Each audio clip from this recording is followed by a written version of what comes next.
who are different from other clients. They need no identification and no cash to buy drinks or food. To enter the club, all they have to do is offer up an arm to a scanner. And tonight, 21-year-old Ryoni Schutten will be joining the in crowd. I just do it because it's more comfortable. They will bring you the drinks and food instead of you going to the bar to get it. But before he can party, Ryoni has a doctor's appointment. He's getting an electronic chip implanted in his arm. It's called radio frequency identification.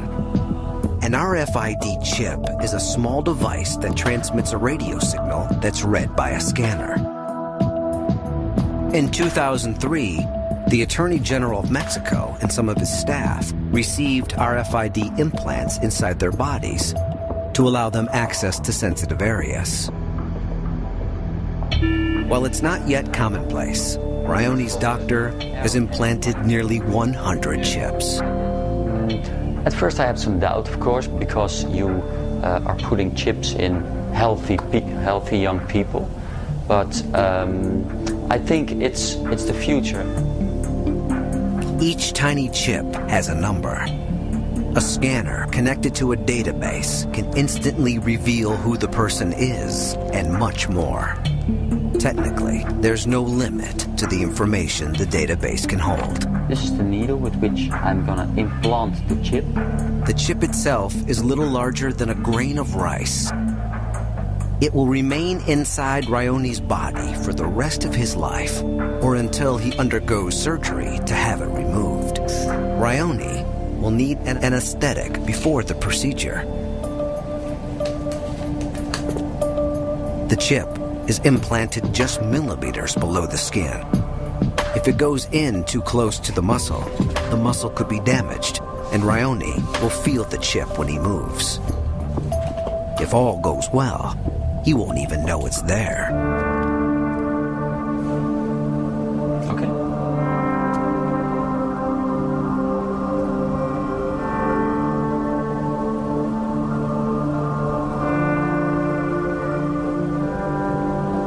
Get the needle out and we're ready. The procedure is over in seconds.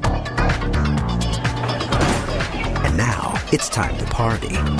Although others have to pay cash at the entrance, when Ryoni arrives, his name and number instantly identify him as a VIP member of the club. He makes his way to the VIP deck and uses his implant to buy a drink. The Baja is a glimpse of a not-so-distant future. Already, some people have chips with critical health information. Some think that soon everyone will have a chip that will identify them and allow a new form of surveillance.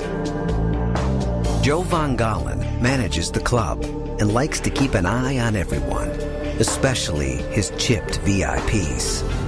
I think that in 20 years it will be a normal thing. I think when you get born, you get a chip. And it will stay in your body for the rest of your life, and you get all kind of information on it.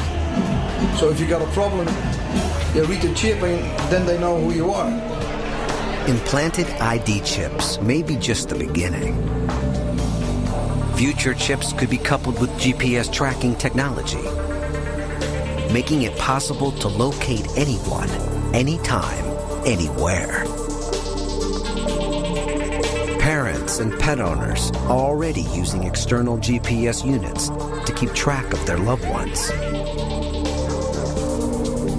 In the U.S., approximately 7,500 criminals are monitored by GPS. And these devices are only getting smaller. Although GPS implants aren't currently available, it might be only a matter of time before every criminal, perhaps even every citizen, has an ID chip. Once the stuff of science fiction, these surveillance technologies are becoming reality. But the more amazing they get, the more controversies they create.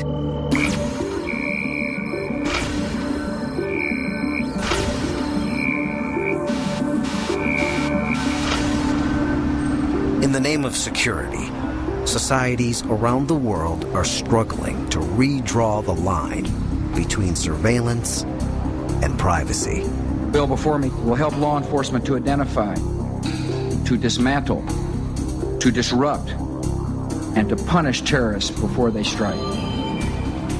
Just months after the 9/11 attacks, President Bush secretly ordered the government to listen in on some Americans' phone calls without getting warrants. Technically, snooping on communications is not difficult. Almost every phone call, fax, and email passes through a network of towers and satellites. This digital data can be intercepted with listening dishes or by using spy satellites. The U.S. alone has more than 30,000 eavesdroppers scattered around the world, working with at least 100 spy satellites. Every 3 minutes, they collect enough information to fill the Library of Congress. Governments tell us these technologies make us safer. But where is it all leading?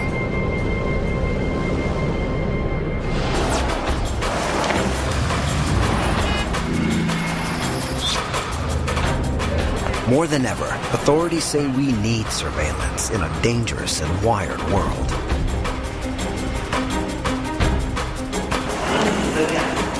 Even 500,000 cameras couldn't stop the London bombings.